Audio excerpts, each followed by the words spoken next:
अस्सलाम वालेकुम दोस्तों, मैं थोड़ा मेज़बान मोहम्मद ज़फ़र। अज असी मौजूद हैं जो ओकाड़ा CNC ज़फ़र के बाल कटाई वाले उन्होंने दुकान पर मौजूद हैं दोस्तों। असी अपना समान लेना आया जी, तो अज थोड़ा दोस्तों सारा रिव्यू दिखाने उन्होंने शॉप का। किस दोस्त को कोई भी कटाई का समान चाहिए हो तो इस नंबर पर दोस्त रब्ता कर सकते हैं तो CNC के मुतलक अपना सारा समान हासिल कर सकते हैं। ये दोस्तों जो समान है थानू 1 मिली तो लैके 16 मिली तक अवेलेबल होएगा।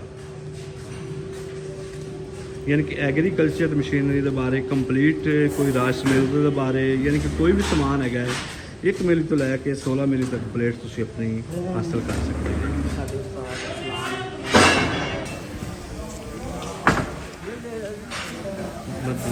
सुपर मार्केट ओकाड़ा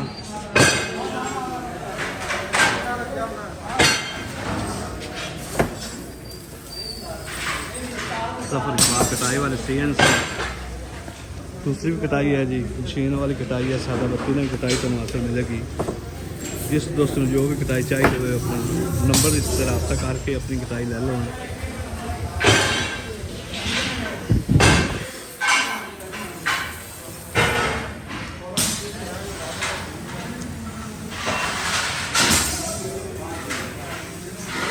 जीरो 322 069 90 27 0305 555 563 0303 68 0 504 68 755 0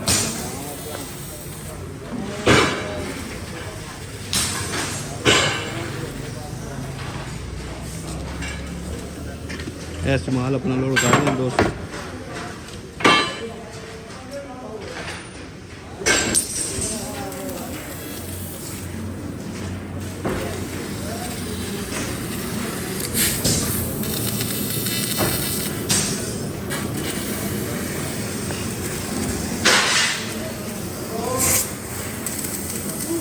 साढ़े दोस्तों से गुजारिश है कि चैनल तो नवे सब्सक्राइब करना, बैल आइकन में बटन दबाना क्योंकि हर नवी आने वाली वीडियो साढ़े दोस्तों तक पहुँच सके। ओके, खुदा हाफिज़।